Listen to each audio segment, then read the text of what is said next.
हम लोग intramolecular redox reaction की बात कर रहे थे। तो इंट्रामोलिकुलर रिडॉक्स रिएक्शन में एन फैक्टर ऑफ रिएक्टेंट जब भी आप निकालोगे तो रिएक्टेंट के लिए बस आपको ध्यान रखना है क्या तो इलेक्ट्रॉन लॉस देखने हैं या इलेक्ट्रॉन गेन देखने हैं। तो इलेक्ट्रॉन लॉस भी 6 थे, इलेक्ट्रॉन गेन भी 6 थे। तो एन फैक्टर पोटासियम क्लोरेट का 6 था आपका ना। अब मैं इसी रिएक्शन को मान लीजिए बैलेंस कर लेता हूं। इसकी बैलेंसिंग ऐसे ज्यादा आसान है। मैं पूरा आओ हरियाणा चले करके क्यों बैलेंस करूं, जब आसानी से हो जाती है तो आसानी से ही करेंगे हम लोग। ये थर्मल डिकम्पोजिशन। वाटर की अगर हम इलेक्ट्रोलिसिस करें, इलेक्ट्रोलिसिस तो आप जानते हो, इलेक्ट्रिसिटी पास करते हैं, डीसी करंट पास करते हैं।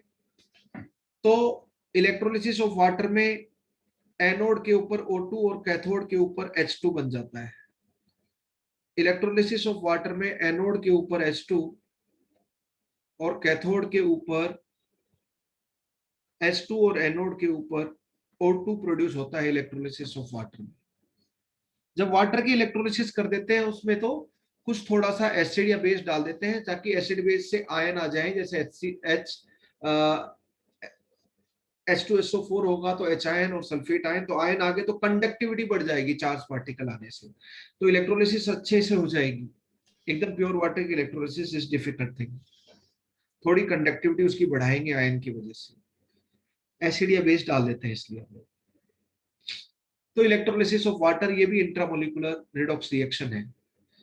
तो यहाँ पे हमने क्या देखा था, मैं बोलूंगा भाई इलेक्ट्रॉन लिखो, बैलेंसिंग होगी तो इलेक्ट्रॉन भी लिख सकते हो खुद से।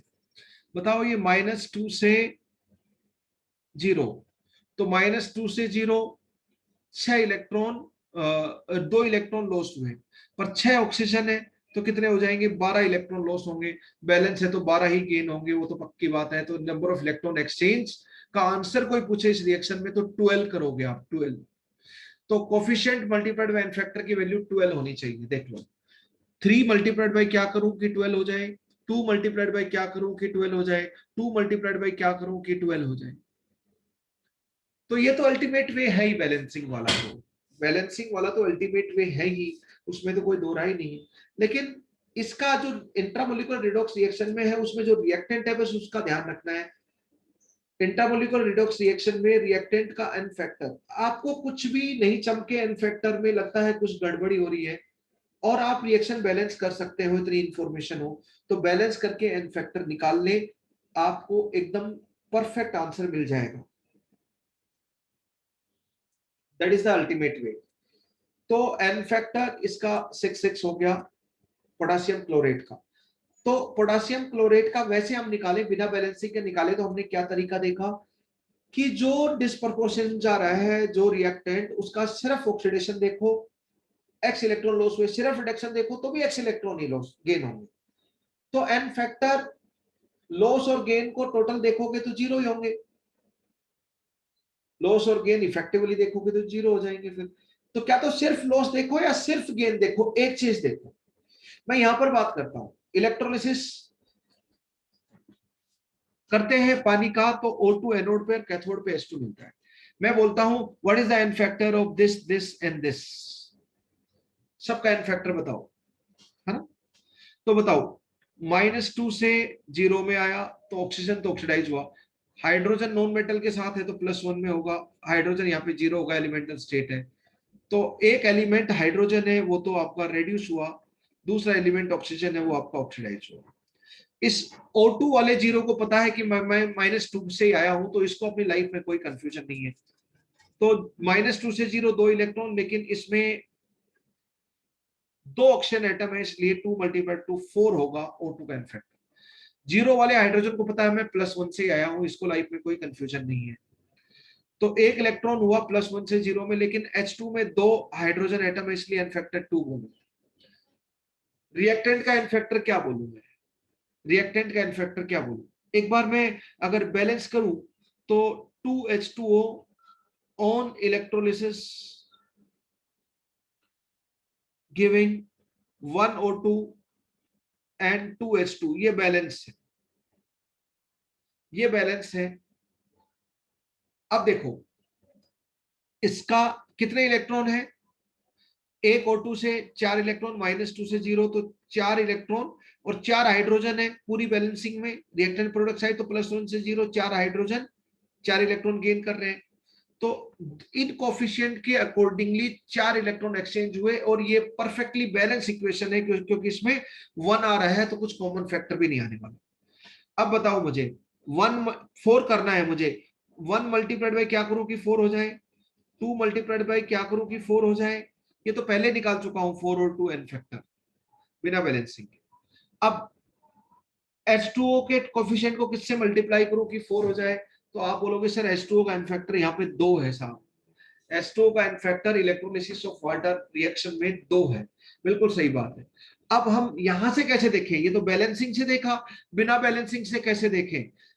देख लो जी, H2O में एक ऑक्सीजन एटम है जो ऑक्सीडाइज हो रहा है, 2 हाइड्रोजन एटम है, तो -2 से 0।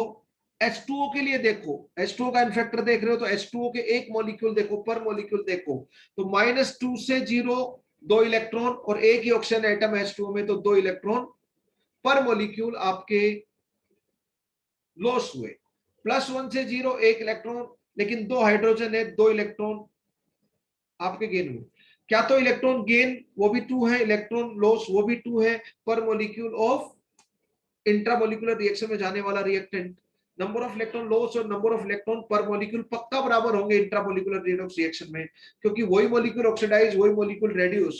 हाँ, उसके एलिमेंट यहाँ पर अलग अलग है, हाइड्रोजन रेड्यूस और ऑक्सीजन ऑक्सीडाइज हो रहा है, वो बात अलग है, पर जो भी लॉस कर रहा है, जो भी गेन कर रहा है पर मॉलिक्यूल, वो बराबर होना ही है, क्योंकि रिडॉक्स रिएक्शन में number of electron loss number of electron gain बराबर होंगे, और उसी मॉलिक्यूल में दोनों काम हो रहे हैं, तो उसी मॉलिक्यूल के इलेक्ट्रॉन लॉस उसी मॉलिक्यूल के electron gain on an average बराबर होने वाले हैं इंट्रा में।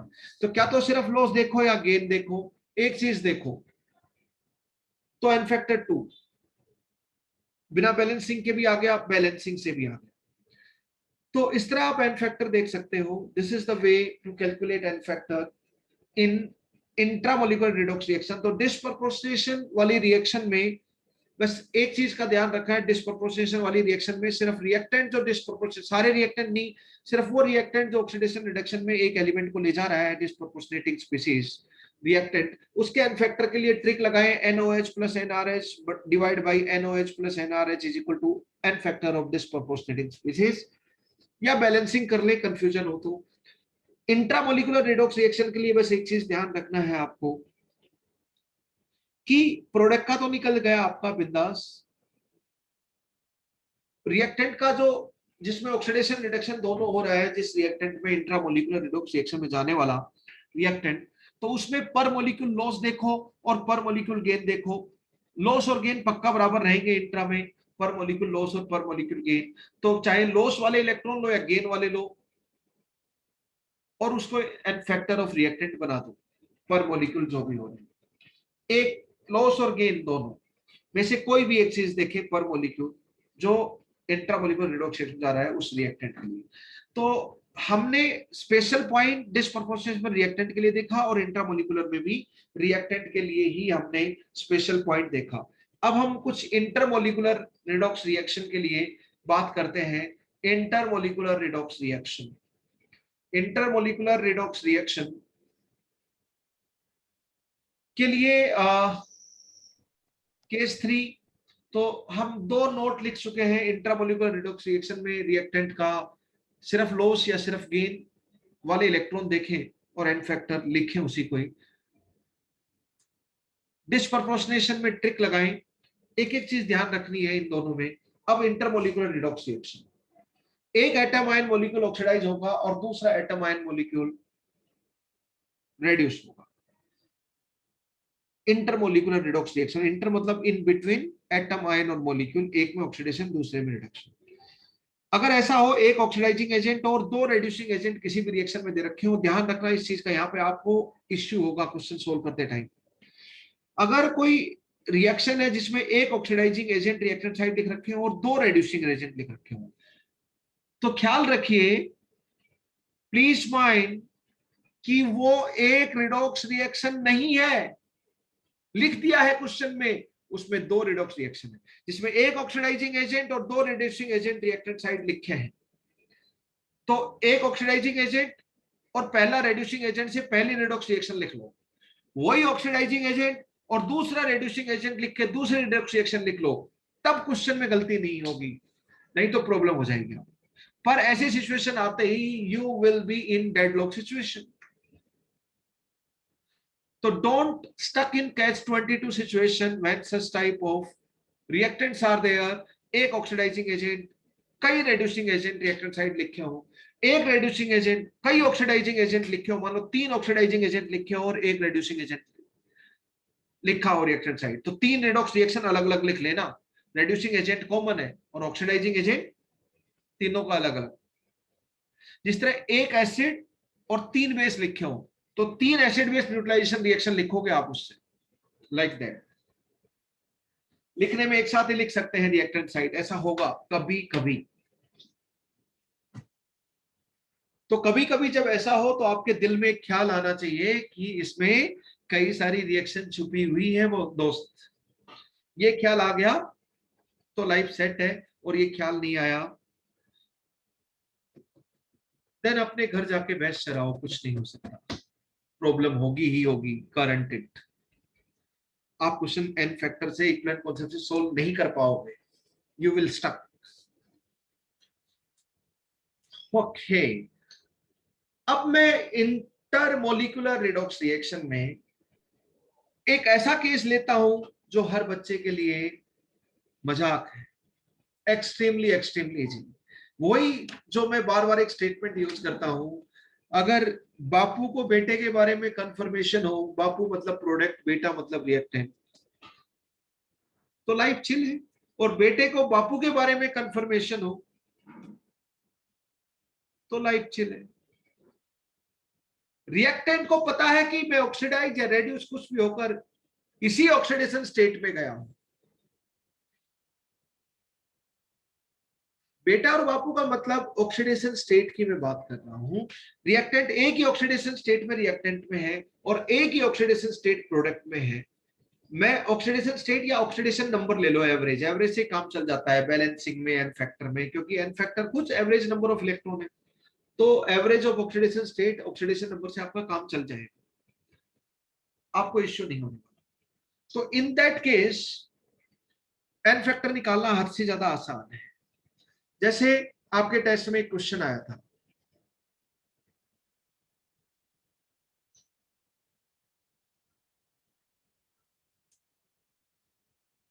तो इन सब का एन फैक्टर निकालो, किसी को किसी के बारे में कोई कंफ्यूजन नहीं है। वेनेडियम एक रिएक्टेंट में और एक प्रोडक्ट में,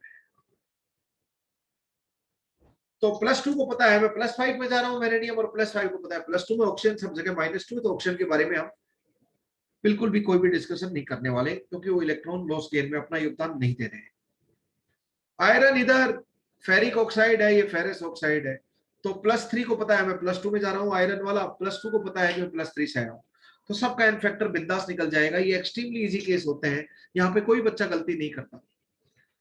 हाँ, गलती इतनी इतनी जरूर कर सकता है कि +3 से +2 गया एक इलेक्ट्रॉन, तो एन फैक्टर 1 लिख दें, ये कितने एटम है इसका ध्यान ही नहीं दें, एन फैक्टर 2 होगा क्योंकि 2 आयरन एटम है इसमें, ऑक्सीजन की वजह से 0 इलेक्ट्रॉन है, क्योंकि -2 का -2 ही है रिएक्टेंट प्रोडक्ट साइड।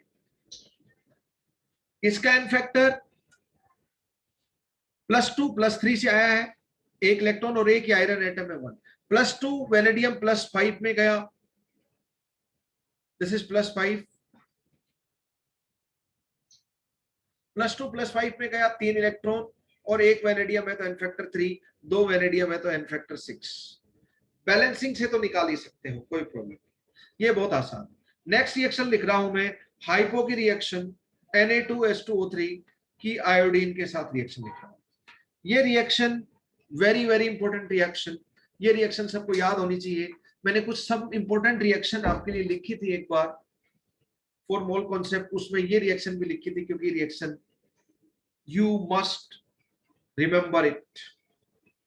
आयोडीन का एसिडिक मीडियम में रिएक्शन करवाएं, मीडियम को एसिडिक रखते हैं पर ये मोलिकुलर फॉर्म में रिएक्शन, इसलिए एच दिखाई नहीं देगा, तो ये क्या हो जाएगा, Na2H4O6 सोडियम टेट्राथायोनेट और Na बैलेंस कर दूं तो ये 2 सोडियम मुझे करने पड़ेंगे। एन फैक्टर निकालने के लिए तो बैलेंसिंग की भी जरूरत नहीं है, तो पहले मैं एन फैक्टर निकाल लेता हूं। सिंपल केस, कभी कभी एन फैक्टर निकालने के लिए बैलेंसिंग करना जरूरी हो जाता है, वो केस भी लेंगे अभी आगे। तो Na2H2O3, यहां पर सोडियम तो कंपाउंड में है, रिएक्टेंट प्रोडक्ट साइड, इसको सोडियम थायोसल्फेट या हाइपो बोलते हैं। ये रिएक्शन याद रखें, दो तरह की, आयोडीमेट्री एंड आयोडोमेट्रिक। आयोडीन जिनमें इन्वॉल्व होती है उन टाइट्रेशन को आयोडीमेट्रिक टाइट्रेशन, बस स्पेलिंग में आई और ओ का फर्क है। यहाँ पे स्टैंडर्ड सॉल्यूशन, स्टैंडर्ड मतलब नोन, जिसकी कॉन्सेंट्रेशन हमें पता हो सॉल्यूशन को स्टैंडर्ड सॉल्यूशन बोलते हैं। Solution of non concentration is standard solution, और जिसकी कॉन्सेंट्रेशन अननोन है उसको अननोन सॉल्यूशन बोला जाता है टाइट्रेशन में ना, बस टर्मिनोलॉजी है। ये स्टैंडर्ड सॉल्यूशन ऑफ I2 ले आयोडोमेट्री में, और यहां पर स्टैंडर्ड सॉल्यूशन ऑफ I2 नहीं होगा, कहीं से I2 प्रोड्यूस होगा और उस I2 को आगे रिएक्ट करवाएंगे तो पता चल जाएगा जिसकी जो भी इंफॉर्मेशन होगी। पर यहाँ पर स्टैंडर्ड सॉल्यूशन ऑफ आयोडीन लेते हैं, यहाँ पर कहीं आयोडाइड से कोई ऑक्सीडाइजिंग एजेंट लेके I2 प्रोड्यूस करते हैं, फिर उसको आगे रिएक्शन करवाते हैं। पर आयोडोमेट्रिक और आयोडीमेट्रिक में दोनों में ये रिएक्शन काम आती है। ये रिएक्शन वेरी इंपॉर्टेंट रिएक्शन, सबको याद होनी चाहिए। +2 से +2.5। अच्छा बताओ, सोडियम टेट्राथायोनेट में 2 सल्फर +5 में होते हैं और 2 सल्फर 0 ऑक्सीडेशन स्टेट में होते हैं, सबको याद है? यस, इसका स्ट्रक्चर भी याद है टेट्राथायोनिक एसिड का। यस, याद होना चाहिए, दिस इज इंपॉर्टेंट। आईआईटी पूछ चुकी है, आपके पेपर में भी आता है। पॉलीथायोनिक एसिड का स्ट्रक्चर H2SNO6, ये 2 सल्फर है, डाइथायोनिक एसिड 4 सल्फर है, जैसे यहाँ पे 4 है तो टेट्राथायोनिक एसिड। इसका स्ट्रक्चर क्या होता है? H double bond O double bond O OH, और इधर भी H double bond O double bond OH sulphuric acid का, और बीच में सारे बचे हुए सल्फर होते हैं। जैसे टेट्राथायोनिक एसिड बीच वाले 0 होते हैं और एक्सट्रीम वाले +5 होते हैं। ये सबको याद होना चाहिए पॉलीथायोनिक एसिड का। ये टेट्राथायोनिक एसिड लिख देंगे तो यहाँ पे 4 आ जाएगा इनकी वैल्यू, ठीक है। I2 अब उसको फर्दर रिएक्शन करवाएंगे, वो आयोडोमेट्रिक में होगा। बस इतना ही फर्क है आयोडोमेट्रिक आयोडोमेट्रिक में। आपको फर्क नहीं पता तो क्वेश्चन तो वैसे भी हो जाएंगे, एन फैक्टर पता है बस काफी है। तो आयोडीन वाली टाइट्रेशन है, आयोडोमेट्रिक और आयोडोमेट्रिक टाइट्रेशन। अब मैं इसका एन फैक्टर, तो स्टैंडर्ड सॉल्यूशन ऑफ आयोडीन लेते हैं इन आयोडीमेट्रिक टाइट्रेशन। कौन सी टाइट्रेशन है ये जानना, उसका नाम जानना इतना इंपॉर्टेंट नहीं है न्यूमेरिकल करने के लिए। उसमें कौन सी रिएक्शन, उसमें एन फैक्टर क्या है ये जानना इक्विवेलेंट कॉन्सेप्ट से करना चाहते हो तो इंपॉर्टेंट है। 2 से 2.5, तो एवरेज 2.5 आ गया, या 0 से -1। तो पता है आयोडीन को एक रिएक्टेंट में है, आयोडीन एक प्रोडक्ट में, सल्फर एक रिएक्टेंट में एक प्रोडक्ट में, बाकी ऑक्सीजन और सोडियम तो ऑक्सीडेशन रिडक्शन का, इलेक्ट्रॉन में लॉस गेन में कंट्रीब्यूशन करने वाले नहीं है। तो आयोडीन 0 से -1 एक इलेक्ट्रॉन, लेकिन 2 आयोडीन है इसमें और इसमें एक आयोडीन है, तो एन फैक्टर इतना हो जाए। 2 से 2.5 आधा electron, half electron on an average पर सल्फर एटम लॉस हुआ हाइपो का, दिस इज हाइपो। इसके सॉल्यूशन को हाइपो सॉल्यूशन बोलते हैं। जनरली ये हाइड्रेटेड फॉर्म में रहता है, वैसे Na2H2O3 .5H2O की फॉर्म में जनरली रहता है। हालांकि .XH2O बोल दो ये बात सही है, पर जनरली 5H2 पेंटाहाइड्रेट की फॉर्म में हाइपो रहता है। अच्छा, H2C2O4 क्या रहता है? डाइहाइड्रेट की फॉर्म में। क्रिस्टल में ये वाटर ऑफ क्रिस्टलाइजेशन है। कोई बोले क्रिस्टलाइन ऑक्सैलिक एसिड, तो आप डाइहाइड्रेट को समझना। कोई बोले commercial sample of oxalic acid, तो यही समझना आप, ठीक है। क्योंकि ये वाटर ऑफ क्रिस्टलाइजेशन है, इसमें ये होता ही है, ऐसे कॉमर्शियली अवेलेबल होता है, क्रिस्टल के अंदर छुपे रहते हैं। इसको क्रिस्टलाइन ऑक्सैलिक एसिड मतलब मॉलिक्यूलर मास 126 वाला है। सिर्फ अनहाइड्रस की बात करें तो 90 होता है इसका मॉलिक्यूलर मास, 90 होता है इसका मॉलिक्यूलर मास, राइट। 90 होता है इसका molecular mass. Just a minute.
ठीक है, तो क्रिस्टलाइन ऑक्सैलिक एसिड और commercial sample of oxalic acid का मतलब बच्चों डाइहाइड्रेट वाला, ध्यान रखें ध्यान रखें, राइट, क्वेश्चन में काम आता रहता है ये सब। तो एन फैक्टर मैं बोलूं 2 से 2.5 आधा इलेक्ट्रॉन, लेकिन 2 सल्फर है तो हाफ मल्टीप्लाइड बाई 2 1 हो गया, तो इसका एन फैक्टर 1। हाइपो का आयोडीन के साथ रिएक्शन में एन फैक्टर हाइपो का 1 होता है, ध्यान रखिए, और इसका एन फैक्टर 4 सल्फर है तो 1 सल्फर का आधा इलेक्ट्रॉन, 4 सल्फर के नाम के 2 इलेक्ट्रॉन, तो इसका एन फैक्टर 2 होगा। मेरे दोस्तों ये रिएक्शन जरूर याद रखें, this is very very important, this is very very important. तो ये तो सिंपल केसेस हैं, इसकी मैं बहुत सर यस सर इसमें सोडियम का कैसे पता चला? सोडियम का कैसे पता चला कि वो ऑक्सीडेशन स्टेट चेंज नहीं कर रहा, is that the question? Yes sir. देखो दोस्त, आपको एक चीज, एक इंफॉर्मेशन होनी चाहिए इसके लिए। हम पूरे 2 साल इंफॉर्मेशन और फिर कलेक्टिव इंफॉर्मेशन को फाइनल डी डे में यूज करेंगे। सारी इंफॉर्मेशन अपने पास रखो, उसको यूज करो, यही प्रिपरेशन है हमारी किसी भी एग्जाम की। तो पुरानी इंफॉर्मेशन हम लोग यूज कर रहे हैं।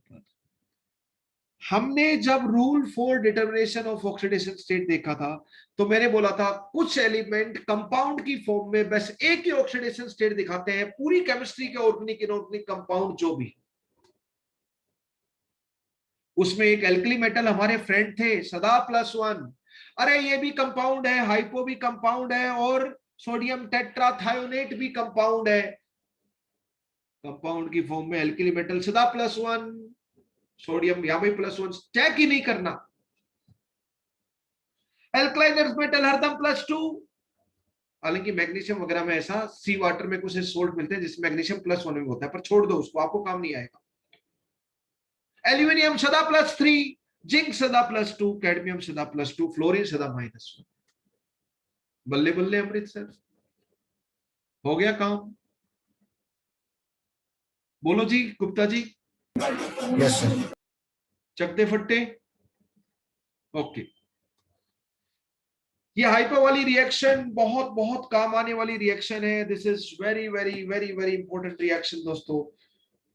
ये रिएक्शन आप बार बार यूज करते रहेंगे, बार बार यूज करते रहेंगे। अब मैं कुछ रिएक्शन लिखूं और मैं आपसे पूछूं कि बताओ इनका इनफैक्टर क्या होगा, तो मैं बोलूं सोडियम सल्फाइड है, उसकी आयोडीन के साथ रिएक्शन है, सोडियम सल्फेट में कन्वर्ट हुआ प्लस, और ये HI में चला गया, H2 और ले लो बैलेंस करने के लिए, यहाँ हाइड्रोजन नहीं है तो वो तो अपने आप हो जाएगा बाद में। सोडियम सल्फाइड की बजाय मैं सोडियम आर्सेनाइट ले लूं, वो आयोडीन के साथ रिएक्शन करता है तो सोडियम आर्सेनेट में कन्वर्ट हो गया, ASO4 -3 is arsenate, ASO3 -3 is arsenite. ठीक है, अगर यहां पर मैं HI लिख रहा हूं तो उधर बैलेंसिंग में हाइड्रोजन और ले लेना, ठीक है।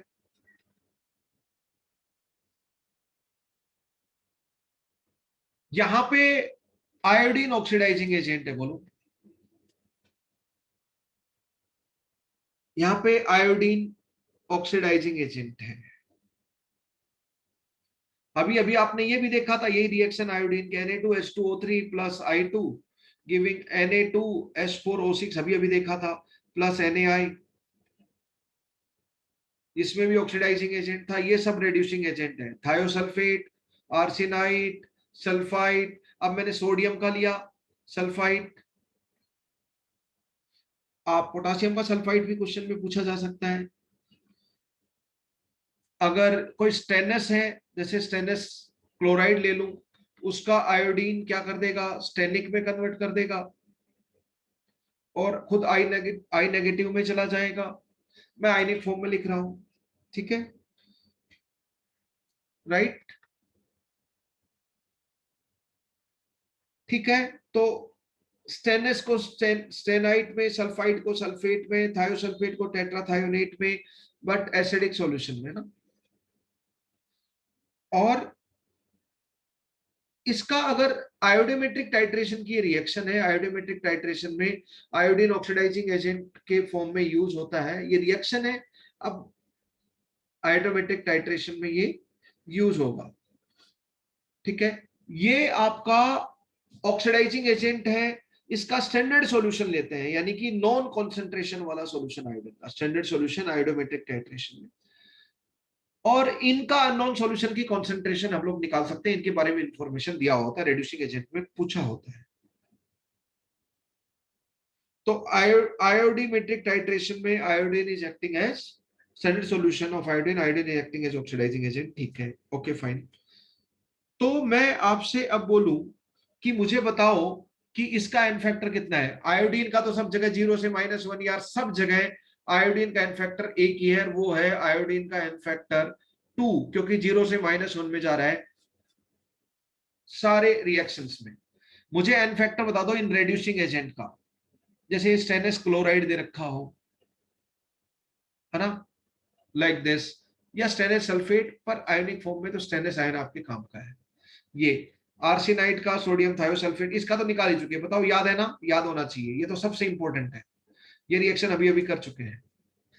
बताओ, आर्सेनाइड से आर्सेनेट बिना बैलेंसिंग के करूंगा तो क्या करना पड़ेगा, मुझे ऑक्सीडेशन स्टेट की जरूरत है, +3 से +5, तो एन फैक्टर क्या होगा, सोडियम और ऑक्सीजन का तो चक्कर ही नहीं है, +3 से +5 एन फैक्टर 2।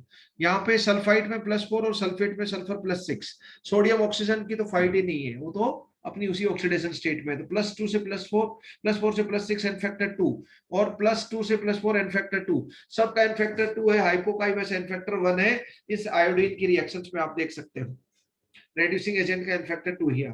तो ये सारी रिएक्शन आपको आयोडोमेट्रिक टाइट्रेशन में काम आती रहेंगी। जब आप क्वेश्चन करोगे टाइट्रेशन के, तो क्या करोगे, equivalent of I2 is equal to equivalent of arsenide, यहाँ पे इस equivalent of I2 reacted, equivalent के लिए एन फैक्टर चाहिए, equivalent of sodium sulphide reacted. अब इसका भी एन फैक्टर देखोगे तो एक ही रिएक्टेंट से आया है +2 से, तो एन फैक्टर 2, +4 से ही आया है +6, एक सल्फर है तो एन फैक्टर 2, +3 से ही आया है आर्सेनिक, +5 में 2, तो एन फैक्टर 2 ही रहेगा। इसका एन फैक्टर तो 2 निकला था कुछ देर पहले आपने देखा। ये सबका एन फैक्टर तो 1 है, और I2 का सब जगह एन फैक्टर 2 है, वो तो ऑब्वियस सी बात है, वो सिंपल सी चीज है, ये सिंपल केसेस है एन फैक्टर कैलकुलेशन के। पर ये रिएक्शन मैंने इसलिए लिखी क्योंकि ये रिएक्शन आपको क्वेश्चन में दिखेंगी, तो ताकि आप फैमिलियर रहो, आर्सेनाइड को आर्सेनेट में, सल्फाइड को सल्फेट में, स्टेनलेस को स्टेनिक में, और आयोडीन थायोसल्फेट को टेट्राथायोनेट में ऑक्सीडाइज कर देता है, आयोडीन ऑक्सीडाइजिंग एजेंट के रूप में काम करता है आयोडीन वाली टाइट्रेशन वाली रिएक्शंस में। ठीक है, राइट, ये तो सिंपल सा केस है, दीज आर सिंपल। अब मुझे जल्दी से बताना, मैं एक एक बच्चे से पूछूंगा fast.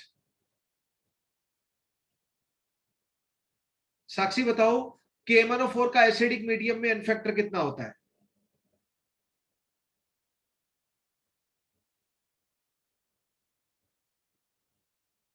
Sakshi tell me, unmute yourself, unmute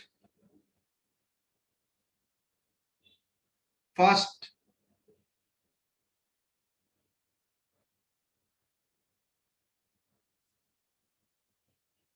are you able to listen, am I Audible.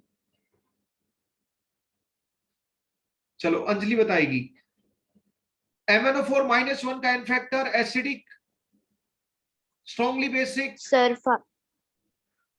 5, acidic में 5, एसिडिक मीडियम में, स्ट्रॉन्गली अल्कलाइन बेसिक में 1, और फीबली वीकली अल्कलाइन में 3।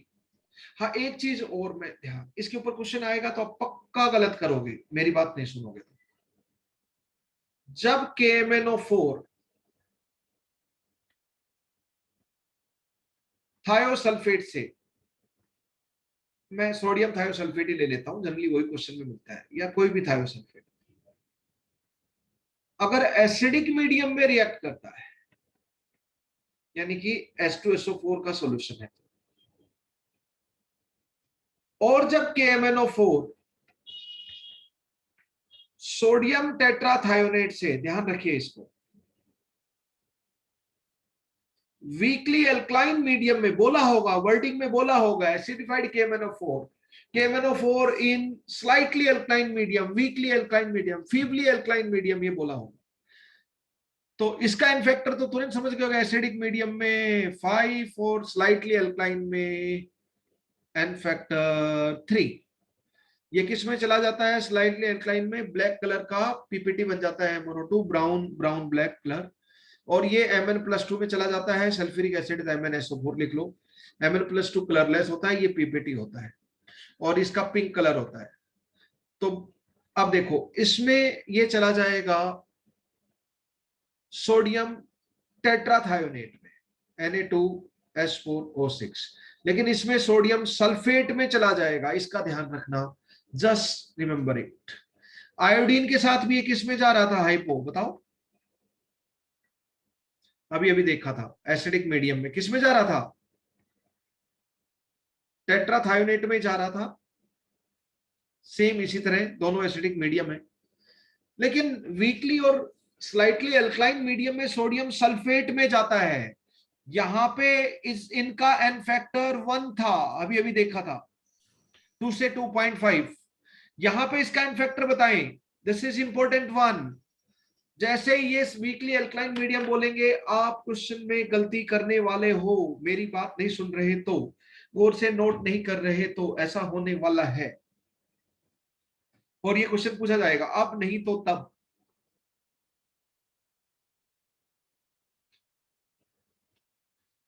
बताओ हाइपो का एन फैक्टर बताओ, KMnO4 का तो मुझे पता ही है यार,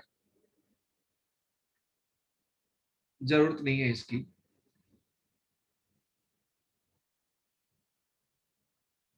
बताओ ये किससे गया? 2 से +6 में चला गया ना सल्फेट में। तो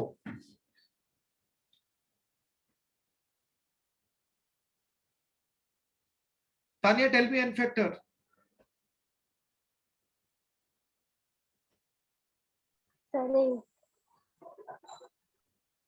कितना है बच्चा? 2 से 5 गया, 2 से 6 गया तो 4 इलेक्ट्रॉन, लेकिन 2 सल्फर है तो कितना हो गया एन फैक्टर? 8। और इसका एन फैक्टर कितना हो गया? 2 से 6, 1 सल्फर है तो 4 ही रहेगा। खैर रिएक्टेंट की ही जरूरत, ये ऑक्सीडाइजिंग एजेंट है, ये रिड्यूसिंग एजेंट है। तो जनरली हम क्या करते हैं रेडॉक्स टाइट्रेशन में? Equivalent of oxidizing agent is equal to equivalent of reducing agent, यही करते हैं हम जनरली। और क्या we do this, equivalent of oxidizing agent is equal to equivalent of reducing agent. This is the general reaction. This is a general reaction.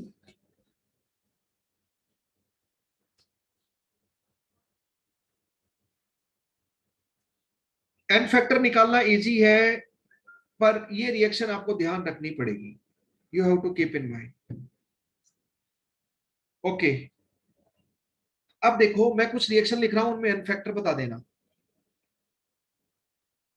अब मैं कुछ ऐसी रिएक्शन लिख रहा हूं जिसमें एक एलिमेंट एक ही रिएक्टेंट में, एक ऑक्सीडेशन स्टेट में, प्रोडक्ट में वो oxidation state multiple oxidation state में है प्रोडक्ट में,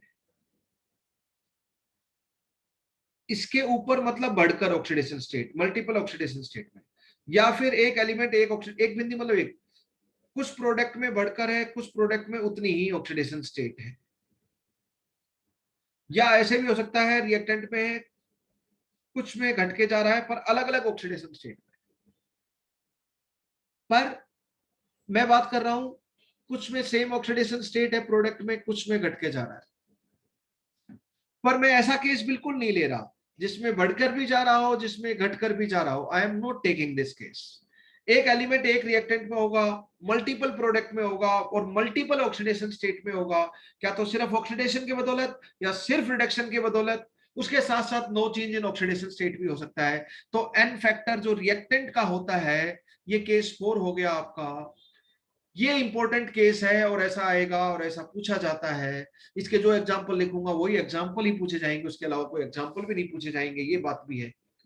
तो इसका डबल टिक का एन फैक्टर कैलकुलेशन के लिए बैलेंसिंग चाहिए, बैलेंसिंग चाहिए, कंपलसरी बैलेंसिंग चाहिए। n factor calculation of reactant requires balancing.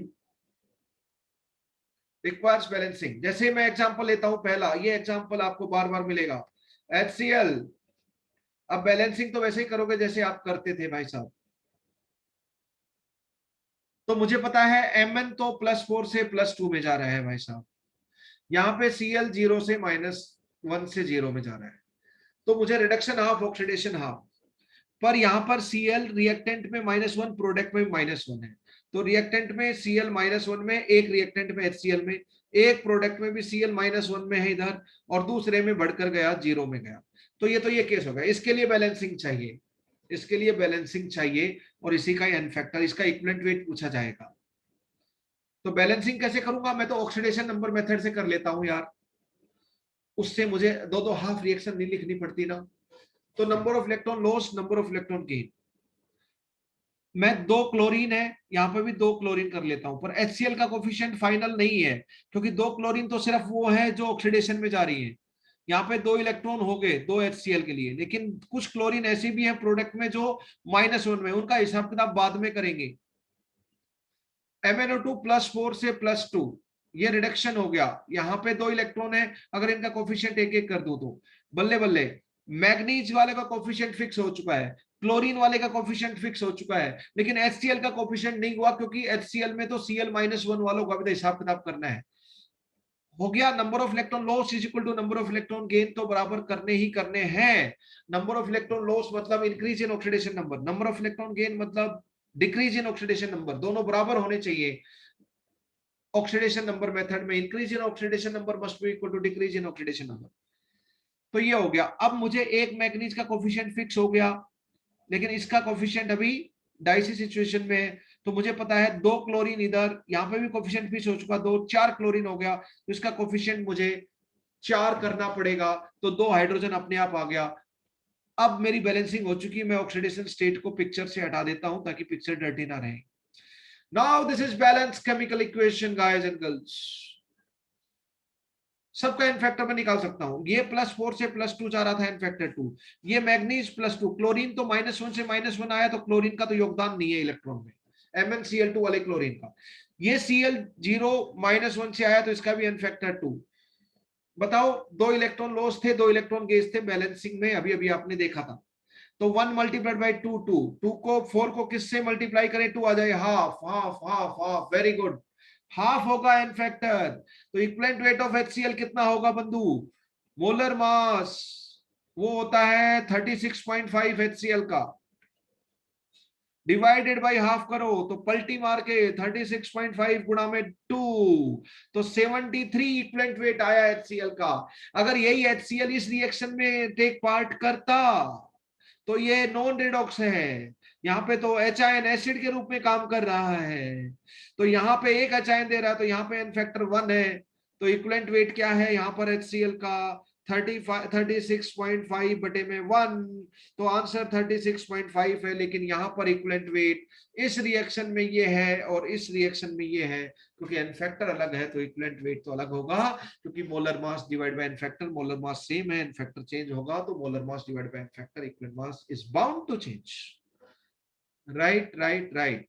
अब उन केमिकल स्पीशीज का एन फैक्टर निकालना जो ऑक्सीडेशन रिडक्शन का हिस्सा ही नहीं है। H2O में हाइड्रोजन इधर भी +1 इधर भी +1, ऑक्सीजन इधर भी -2 इधर भी -2, तो हाइड्रोजन ऑक्सीजन H2O का कोई लेना देना नहीं है। पर वो फंडा तो उस तरह का रिएक्टेंट प्रोडक्ट जो ऑक्सीडेशन और रिडक्शन का हिस्सा नहीं होता, उसका एन फैक्टर आप बैलेंसिंग से ही निकाल सकते हो। तो बैलेंसिंग के मैंने 2 केसेस बताए।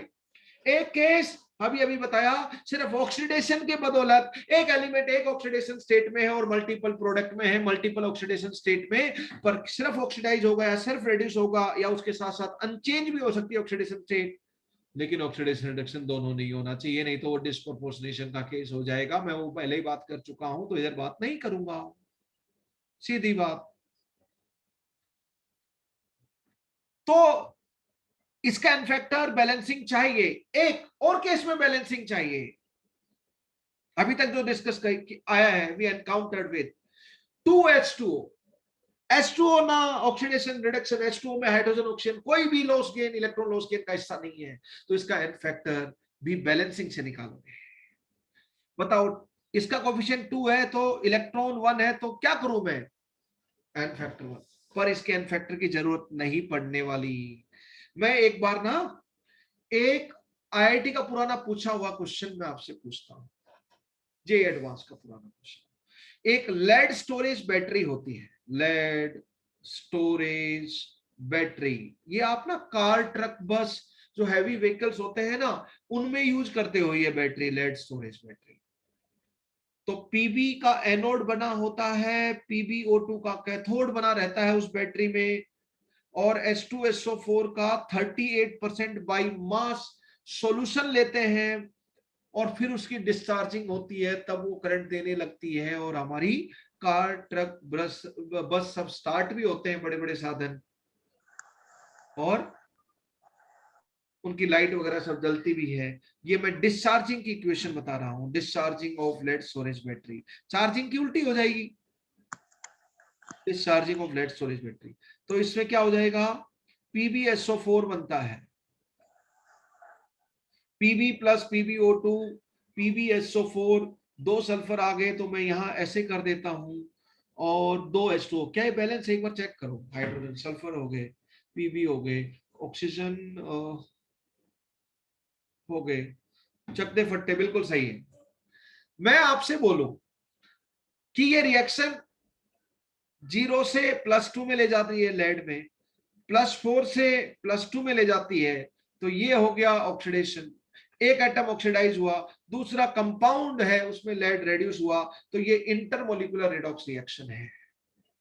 इंटरमोलिकुलर रिडॉक्स रिएक्शन का स्पेशल केस कॉम्प्रपोर्शनेशन रिएक्शन भी हो सकता है।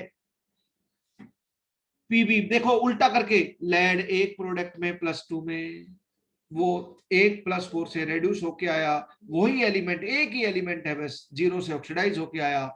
इसका उल्टा कर दो तो डिस्प्रपोर्शनेशन, ये एक्चुअली कॉम्प्रपोर्शनेशन रिएक्शन है। लेड स्टोरेज बैटरी की डिस्चार्जिंग वाली रिएक्शन कॉम्प्रपोर्शनेशन रिएक्शन है, उल्टा डिस्प्रपोर्शनेशन रिएक्शन। इंटरमोलिकुलर का स्पेशल केस है यार, हो गया, ठीक है। अब पता है आईआईटी वालों ने क्या क्वेश्चन पूछा, बोला बच्चों ये बताओ what is the equivalent weight of H2SO4, what is the equivalent weight of H2SO। तो बच्चे बोले सर सल्फर यहाँ पे +6, यहाँ पे +6, सर हाइड्रोजन यहाँ पे +1, यहाँ पे +1, सर ऑक्सीजन यहाँ पे -2, यहाँ ये तो रिडक्शन ऑक्सीडेशन का हिस्सा नहीं है। और इतना आसान क्वेश्चन पूछेंगे आईआईटी वाले, मैं तो इतना इंटेलिजेंट हूं, मैं तो इतना इंटेलिजेंट हूं, H2SO4 एसिड है, 2 H देता है, इसका एन फैक्टर 2 होता है, ये सदियों की बात है, बहुत पुरानी बात हो गई, तो इसका मोलिकुलर मास 98/2 49 इसका इक्विवेलेंट वेट हो गया, और आपको मिले 0 marks, actually negative marks, you are awarded with -1 mark. मैं बहुत इंटरेस्टिंग चीज बताता हूं, हमारे टाइम पे ना आईआईटी स्क्रीनिंग और मेंस होती थी, कभी भी लेक्चर ऑफ हो सकता है, it is getting operated from Mr. Shailendra Sen। Okay, अब देखो H2SO4, हाँ क्या हुआ था, बड़ी चीटिंग हुई मेरे साथ। पहले टाइम आईआईटी इज अनप्रिडिक्टेबल, वो कभी नहीं बताती किस तरह के एग्जाम में किस तरह के क्वेश्चन देगी और कितने देगी, आज तक नहीं बताया, नहीं बताएगी। IIT JEE is life life, human life is unpredictable, what will happen tomorrow nobody knows it. इसी तरह है, तो preparation for competitive examination is preparation for life. You actually need to face new questions, new situations. Life unfolds with time, and questions in paper unfold as question paper attemptation goes on. Guys and girls, question ऐसा था, देखो instruction, screening test होता था objective pattern का, और पहली बार इतिहास में आईआईटी ने नेगेटिव मार्किंग की थी स्क्रीनिंग वाले टेस्ट में, नवंबर के महीने में होता था, और फाइनल मई में सब्जेक्टिव होता था। 2006 से पहले आईआईटी सब्जेक्टिव होता रहा है सब वर्षों से, है ना। तो अब उसमें नेगेटिव मार्किंग पहले, और लिख कैसे रखा था, ये अवॉइडेड वर्ड ना बड़ा पॉजिटिव सी फीलिंग लेके आता है, अवॉइडेड मतलब कुछ अच्छा होने वाला है हमारे पास। व्हाट हैपेंड, स्टार्टिंग के 3 घंटे में से 2.5 घंटे तो मैं ये सोच रहा मैं इंस्ट्रक्शन जल्दी जल्दी पढ़े, क्योंकि इंस्ट्रक्शन पढ़ने का इंस्ट्रक्शन हमारे सर लोगों ने दिया था कि भाई इंस्ट्रक्शन जरूर, जेई मेन में चाहे मत पढ़ो, नीट में चाहे मत पढ़ो, पर आईआईटी जेई का स्क्रीनिंग है एडवांस, उसमें जरूर पढ़ो, क्योंकि उसमें इंस्ट्रक्शन हर साल चेंज होते हैं, मार्किंग सिस्टम सब कुछ चेंज होता है। तो उन्होंने क्या यहाँ पे लिख रखा था, word awarded, if you your answer is wrong you are awarded with, और आगे इधर करके ना ऐसे लिख रखा था। मुझे लगा ये हाइफन है, तो मैंने सोचा यार ये तो हाइफन है, तो यानी कि 1 मार्क मिलेगा, मैं गलत करूंगा तो भी, लाइफ सेट। तो मैंने जो नहीं आते थे उनको तुक्के मार दिए। लास्ट में आसपास बात चलने लगी कि यार नेगेटिव मार्किंग है, इस बार नेगेटिव मार्किंग है। इन्विजिलेटर मैम थी, वो बोली यस नेगेटिव मार्किंग है। मैंने इंस्ट्रक्शन दोबारा पढ़े, मुझे लगा गए काम से भाई साहब, क्योंकि दोबारा इरेज भी नहीं कर सकते थे। तो समहाउ वो मैंने पेंसिल से भरे थे उस टाइम, पेन से बाद में करने वाला था, हालांकि पेंसिल पेन दोनों से अलाउड था उस टाइम पे। तो मैंने वो रब किए जिन जिन पे मैंने तुक्के मारे थे, और जिन पे मैं कॉन्फिडेंस जो मुझे करना था वही किया, बट अननेसेसरी टाइम थोड़ा खर्च हो गया उसमें। बट ये अवॉइडेड वर्ड चीटेड मी, यस। और ये हाइफन और माइनस, इस तरह वो उन्होंने इंस्ट्रक्शन में आगे लिख दिया, दैट वाज द प्रॉब्लम। अगर सीधी एक ही लाइन में होता तो फिर भी समझ में आता।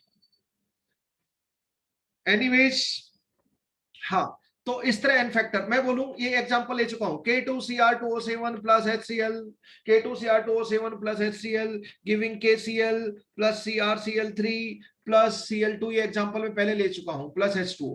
HCl है इधर -1 में है, इधर भी -1 में है, इधर भी -1 में है, और इधर 0 में है। तो -1 में प्रोडक्ट साइड भी -1, प्रोडक्ट साइड भी -1, लेकिन एक एक 0 में है, तो मल्टीपल ऑक्सीडेशन स्टेट में, तो इसके लिए बैलेंसिंग की जरूरत है, बाकी तो हो जाएगा। K2Cr2O7 बैलेंसिंग करोगे तो 14 HCl, मैंने बैलेंसिंग की थी इसकी। ये वाले क्लोरीन है, तो ये तो ऑक्सीडेशन के पार्ट है, वो तो हो जाएंगे। बाकी इस वाले क्लोरीन का हिसाब किताब आपको hit and trial and error method से करना पड़ेगा। 3Cl2 2CrCl3 एंड 7H2O, ये बैलेंसिंग है। तो बताओ एक का एन फैक्टर निकालो, इसको बैलेंसिंग करोगे ना, तो इधर क्या आएगा आपका 6 इलेक्ट्रॉन आएगा, और इधर भी 6 इलेक्ट्रॉन, वो नलीफाई हो जाएंगे। ऑक्सीडेशन नंबर मेथड से कर लेना, ठीक है, या हाफ रिएक्शन मेथड, जिससे भी। तो इसका एन फैक्टर 6, इसका एन फैक्टर क्या होगा, अरे 6/14 यार, ताकि 6 आ जाए, 3/7। तो यहाँ पे HCl का इक्विवेलेंट वेट कितना होगा, बल्ले बल्ले 36.5 डिवाइड बाय 3/7। अक्सर इस दुनिया में ऐसा भी होता है, अनजाने मिलते हैं, ये अनजाने अनजाने एन फैक्टर है दोस्त, अनजाने मिलते हैं और राहों में खो जाते हैं। इसका इन्फेक्टर इजी है, इसको पता है कि मेरा बापू -1 है, तो 2 हो गया, बाकी सबका निकाल लो भाई साहब। अब इसका इसका बिना बैलेंसिंग के नहीं निकलेगा यार, के और Cl कोई भी रिडक्शन ऑक्सीडेशन का हिस्सा नहीं है, तो क्या करूं, 2 × 3 6 इलेक्ट्रॉन, 2 × 3 6 इलेक्ट्रॉन, 7H2O का भी निकाल लोगे, सबका निकाल सकते हो बैलेंसिंग से। तो कहां पे बैलेंसिंग की जरूरत पड़ी, कहां पे बैलेंसिंग की जरूरत पड़ी, जहां पर ये वाली स्टेज थी, या जहां पर ऑक्सीडेशन रिडक्शन का उनका कोई भी मॉलिक्यूल का कोई भी एटम हिस्सा नहीं ले रहा, वहां पर भी बैलेंसिंग जरूरी है। Right boss, yes. एक एग्जांपल और आपको न्यूमेरिकल में काम आएगा, बाकी एग्जांपल आप लोगों के नोट में होंगे, जो बहुत common. H2SO4 K2SO4 plus I2 plus H2S plus H2O। देखो Ki तो I2 में जा रहा है बस, -1 से 0। I2 और Ki का इन्फेक्टर तो चंगा निकल जाएगा। बताओ अभी निकल गया, क्योंकि बाप को बेटे और बेटे को बाप के बारे में कंफ्यूजन नहीं है, 2 आयोडीन एटम है, 1 आयोडीन एटम है। लेकिन H2SO4 साहब से बोले कि सल्फर है आपका +6, प्रोडक्ट में सल्फर +6, कोई बात नहीं, लेकिन यहां पे सल्फर -2। अब प्रॉब्लम हुई, +6 में सल्फर है, प्रोडक्ट में भी +6 में है, लेकिन ऐसा ही होता तो पंगा नहीं होता, -2 में भी है, इसके लिए बैलेंसिंग चाहिए H2SO4 के n फैक्टर के लिए। अब H2SO4 का n फैक्टर, हाँ मैंने वो IIT वाला क्वेश्चन तो किया ही नहीं, वो तो रह गया H2SO4। हाँ, इसका n फैक्टर बताओ जल्दी बच्चों, n फैक्टर बताओ कॉम्पोजिशन रिएक्शन में फास्ट।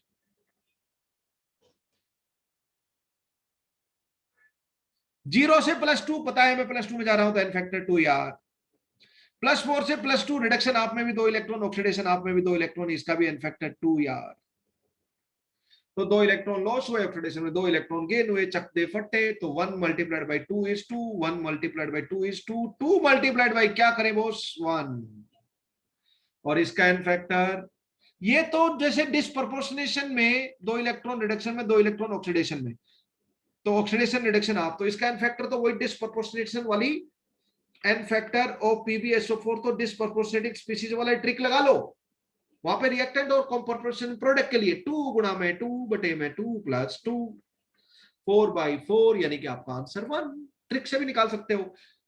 पर बैलेंसिंग, बैलेंसिंग इसके लिए बैलेंसिंग चाहिए, जो ऑक्सीडेशन रिडक्शन का हिस्सा नहीं है। तो साहब आपका आंसर क्या था, H2SO4 का लेड स्टोरेज बैटरी के डिस्चार्जिंग रिएक्शन में 98/1 ना कि 49, 98 वाज करेक्ट आंसर। इसलिए परम सर चिल्ला चिल्ला के बोल रहे थे एक ही केमिकल स्पीशीज का n फैक्टर, एक रिएक्शन में तो एक होता है, बाकी दूसरी रिएक्शन में वो भी हो सकता है, डिफरेंट भी हो सकता है, कोई गारंटी नहीं है कि वही n फैक्टर लेके चलो और आपका क्वेश्चन ठीक हो जाए, हर जगह नया नया कैलकुलेट करना पड़ेगा, नई रिएक्शन नया n फैक्टर, बस समझ गए। अब बताओ इसकी बैलेंसिंग, अब बैलेंसिंग तो आप ऑक्सीडेशन नंबर मेथड से कर लो, मैं फटाक देसी बैलेंसिंग कर देता हूं, 5H2SO4 4K2SO4, number of electron loss is equal to number of electron gain कर दीजिए, बैलेंसिंग तो फटाक देसी हो जाएगी। बाकी को जो ऑक्सीडेशन रिडक्शन का हिस्सा नहीं है उसको ट्रायल एंड एरर मेथड से कर दीजिए भाई साहब। तो -2 कहां से आया है, +6 से आया है, -2 वाले सल्फर को कोई कंफ्यूजन नहीं है, बोलेगा साहब मैं +6 से 8 इलेक्ट्रॉन 1 सल्फर, इसलिए मेरा तो n फैक्टर 8 है। इसमें वैसे आप कैलकुलेट करो तो 8 इलेक्ट्रॉन लॉस हो रहे हैं और 8 इलेक्ट्रॉन गेन हो रहे हैं पूरी बैलेंसिंग के टाइम पे, तो वैसे भी इलेक्ट्रॉन भी नहीं है तो वैसे भी काम आ जाएगा, एक का भी n फैक्टर आ गया ना, 8 गुणा में 1 तो 8 इलेक्ट्रॉन वैसे पता चल गया। बताओ इसका n फैक्टर क्या लिखूं, जल्दी बताओ जल्दी, 8/5 ताकि गुणा आ जाए 8, 8/5, अच्छा नहीं लिखा गया, क्लियर नहीं लिखा गया तो मैं क्लियर लिख देता हूं 8/5। तो यहां पे देखो H2SO4 का इक्विवेलेंट वेट, क्या मजेदार चीजें हैं, 98/8/5, ये तो और नई चीज आई भाई साहब, 5 गुणा में 98 गुणा में 8, चकदे फट्टे, ये आपका आंसर है। एक ही केमिकल स्पीशीज का n फैक्टर अलग अलग रिएक्शन में अलग अलग होता है, और ये कुछ स्पेशल केसेस हैं जिनमें ऑक्सीडेशन रिडक्शन का हिस्सा नहीं या फिर बैलेंसिंग की जरूरत पड़ेगी। तो जब एक एलिमेंट मल्टीपल ऑक्सीडेशन स्टेट में जाए तो बैलेंसिंग से करना, बैलेंसिंग से करना, राइट। ऐसे एग्जांपल मैंने और भी लिए थे, बैलेंसिंग से करना जब भी मल्टीपल ऑक्सीडेशन स्टेट में जाए तो you have to do balancing guys, you have to do balancing, right. बाकी केसेस इजी है, बाकी मैं तो आपको बता चुका हूं, बस यही 2 केसेस इंपॉर्टेंट थे, जब ऑक्सीडेशन रिडक्शन का हिस्सा नहीं हो तो बैलेंसिंग वाले ये, और जब ऐसा हो कि कई एलिमेंट एक रिएक्टेंट के कई एलिमेंट, जैसे कि मैं बात करूं Cu3P फॉर एग्जांपल, ये Cu+2 में जा रहा है और ये फॉस्फेट में जा रहा है, तो इसका n फैक्टर पूछो, इसका n फैक्टर जरूर निकाल सकते हो, और हाफ रिएक्शन दे रखी है तो कंप्लीट रिडॉक्स रिएक्शन नहीं लिख सकते, तो हाफ रिएक्शन से n फैक्टर करेक्ट आ रहा होगा, इसलिए हाफ रिएक्शन दे रखी है, नहीं तो कंप्लीट रिडॉक्स रिएक्शन की बैलेंसिंग से जो इलेक्ट्रॉन दोनों साइड कैंसिल होते हैं उससे n फैक्टर निकालना होता है, वही परफेक्ट होता है। लेकिन कभी हाफ रिएक्शन दी हुई हो तो हम क्या करेंगे, लाइफ में कोई ऑप्शन नहीं है, हाफ से ही निकालो, लेकिन रिएक्टेंट का निकाल सकते हैं। यहाँ पे एक रिएक्टेंट में कई एलिमेंट या 2 ही है, दोनों के दोनों ऑक्सीडाइज हो रहे हैं, बताओ +1 से +2, और फोस्फोरस फोस्फाइड का -3 से +5 दोनों। तो क्या हो गया, इसका तो एन फैक्टर निकाल पाओगे, लेकिन इनका एन फैक्टर भाई साहब बिना पूरी बैलेंसिंग से नहीं निकाल सकते। तो जब कोई रिएक्टेंट में, ये हो गया आपका केस 6 वाला ना, अगर कोई दो या दो से ज्यादा एलिमेंट सिर्फ ऑक्सीडेशन की बदौलत या सिर्फ रिडक्शन, सिर्फ ऑक्सीडेशन है ना, पर अलग अलग एलिमेंट है, 3 बिंदी लगा लो, यहाँ पे 2 बिंदी लगा लो, 2 एलिमेंट है, तो वो अलग अलग प्रोडक्ट में, अलग अलग ऑक्सीडेशन स्टेट में प्रोडक्ट में जा रहे हैं, तो इसका एन फैक्टर तो आप निकाल लोगे डायरेक्टली इलेक्ट्रॉन से, लेकिन इनका एन फैक्टर के लिए बैलेंसिंग चाहिए, इनके एन फैक्टर के लिए। ऐसे बहुत सारे एग्जांपल लिए थे मैंने, है ना, एन फैक्टर भी निकलवाया था, रिडॉक्स रिएक्शन चैप्टर में निकलवाया था। ऐसे जो भी एग्जांपल आपको मिलते हैं ज्यादातर मैंने ले लिए थे, ज्यादातर क्या सारे ले लिए थे, वही देखे वाले मिलेंगे आपको। +1 से +2, हाँ ये तो रिएक्शन मैंने बताई नहीं, CuSO4 की Ki के साथ, ये तो बड़ी फेमस है। हाइपो की रिएक्शन के बाद ये दूसरी बड़ी इंपॉर्टेंट रिएक्शन, ये मैंने लिखी थी उसमें इंपॉर्टेंट रिएक्शंस में। यहाँ पे हो गया Cu2I2, ये तो पीपीटी होता है, प्लस I2 प्लस K2SO4। तो यहाँ पे क्या करोगे, Cu4Ki 2CuSO4 और 2K2SO4 बैलेंस हो गई क्या, 4 आयोडीन 2 कॉपर ठीक है, 2 सल्फेट ठीक है, और पोटासियम 4, चकते फट्टे बिल्कुल बैलेंस्ड है, ठीक है।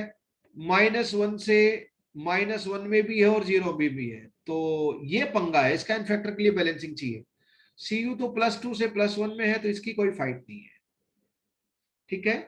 देखो 2 आयोडीन तो -1 में है, 2 आयोडीन I2 में गई, तो 2 आयोडीन ही इलेक्ट्रॉन लॉस कर रही है बस।